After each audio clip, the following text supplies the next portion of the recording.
Hello friends, मैं हूँ मिकू की मम्मा। आज का हमारा वीडियो का टॉपिक है सेंसरी ओवरलोड। ये क्या होता है, जब बच्चा ऐसा सिचुएशन में जाए तो हमें कैसे डील करना चाहिए और कौन कौन सी थेरेपी इस पे मददगार हो सकती है। आज हम इन सब पे बात करेंगे। सबसे पहला, सेंसरी ओवरलोड होता क्या है। जब बच्चे का दिमाग एक साथ बहुत ज़्यादा सेंसरी इंफॉर्मेशन को संभाल नहीं पाता है तो ये सेंसरी लोड होता है। ऑटिज्म के केस में बिल्कुल नॉर्मल है कि बच्चे में सेंसरी ओवरलोड हो जाना। इसके एग्जाम्पल क्या क्या हैं। सबसे पहला, जब अगर आप बच्चे में इस तरीके से चीज़ें देखें तो आप समझ जाएं कि बच्चे को सेंसरी ओवरलोड हो रहा है। जैसे कुकर का प्रेशर, उसकी अगर आवाज़ से बच्चे को प्रॉब्लम हो रही है, अगर बहुत ज़्यादा साउंड हो रहा है जैसे डीजे, फटाके, या बच्चे को किसी साउंड से प्रॉब्लम हो रही है, बच्चा बहुत भीड़ भाड़ जगह पे जा रहा है तो बच्चे को प्रॉब्लम हो रही है, बच्चा जैसे कोई कपड़ा पहना हुआ है और उसको वो अच्छा नहीं लग रहा है, वो कपड़े निकाल के रख दे रहा है, या उसके बच्चे को चुभ रही है, जो कपड़े में टैग लगा होता है वो बच्चे को पसंद नहीं आ रहा है, या उसके कारण बच्चा प्रॉब्लम कर रहा है। तो ये जो सारी चीज़ें हैं, जैसे कि किसी स्मेल से प्रॉब्लम हो रही है बच्चे को, तो ये सारे लक्षण होते हैं कि बच्चे को सेंसरी ओवरलोड हो रहा है ना। किसी ना किसी टेक्सचर, किसी ना किसी टच, किसी न किसी चीज़ से बच्चे को जब प्रॉब्लम हो रही है, खास तौर पे ऑटिज्म के केस में, तो ये सेंसरी ओवरलोड है। अब जब बच्चे के साथ ऐसा सिचुएशन आता है तो बच्चा करता क्या है। बच्चा या तो बहुत रोने लगेगा, बहुत चिल्लाने लगेगा, मेल्टडाउन की स्थिति में चले जाएगा, या खुद को शांत करने के लिए स्टीमिंग करने लग जाता है, या ज़मीन पे लेट जाएगा, खुद को नुकसान पहुंचाएगा। ये सारी चीज़ें होती है जब जब बच्चे को सेंसरी ओवरलोड होता है तो बच्चा ये सारी हरकतें कर सकता है। कि पेरेंट्स को ऐसे सिचुएशन में करना क्या चाहिए।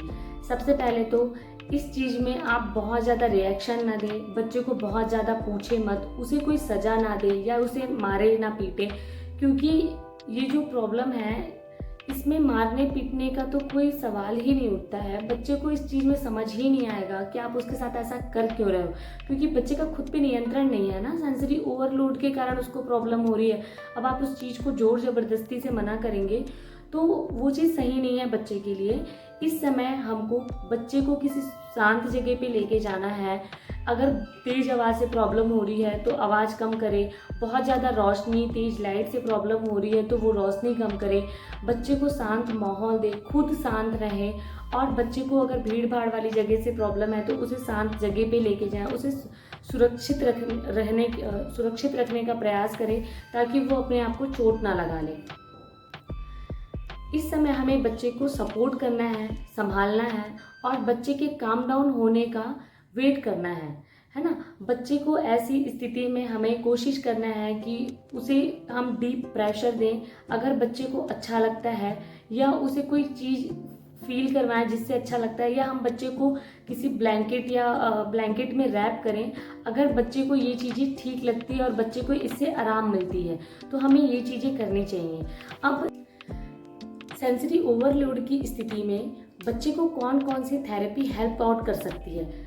ओटी हेल्प कर सकती है। सेंसरी डाइट, जैसे कि डीप प्रेशर एक्टिविटीज़ करवाएं, बैलेंस वाली एक्टिविटीज़ करवाएं, उसे हैवी वर्क एक्टिविटीज़ कराएं। हैवी वर्क एक्टिविटीज़ में जैसे कोई हैवी चीज़ को खींचना, ढकेलना, या हैवी वेटेड चीज़ को लेकर चलना, है ना। बच्चे को ओरल सेंसरी एक्टिविटीज़ करवाएं। बच्चे को ब्रीदिंग एक्सरसाइज और काम टेक्निक अप्लाई करें। बच्चे को स्विंग, ट्रैम्पोलिन पे जंप करवाएं या बैलेंस वाली एक्सरसाइज करवा के बच्चे को काम डाउन करिए। और ये जो चीज़ें हैं ये बच्चे को हेल्प आउट करती है सेंसरी ओवरलोड के कंडीशन में। और कोई भी चीज़ धीरे धीरे करके ठीक होती है। हर चीज़ में समय लगता है, ये कोई 1 या 2 दिन में नहीं होता है, इसमें बहुत समय लग जाता है। तो आपको इस चीज़ में पेशेंस रखने की ज़रूरत है कि जब बच्चे ऐसे कंडीशन में हों तो हम धीरे धीरे खुद को काम डाउन करके पेशेंस रख के हम बच्चे के साथ काम करें। मैं कोई एक्सपर्ट नहीं हूँ, मैं जो भी इंफॉर्मेशन दे रही हूँ अपने एक्सपीरियंस बेसिस पे दे रही हूँ, क्योंकि मेरा बच्चा ऑटिस्टिक है। और अगर आप जो भी डिसीजन ले वो अपने बच्चे की कंडीशन के अकॉर्डिंग ले, क्योंकि हर बच्चा अलग होता है। मेरे बच्चे को माइनर ऑटिज़म है और किसी के बच्चे को कुछ ज़्यादा प्रॉब्लम हो सकती है, तो पीडियाट्रिशियन या थेरेपिस्ट से सजेशन लेके करें, जो भी करें, अपने बच्चे को सपोर्ट और प्यार दें। Thank you.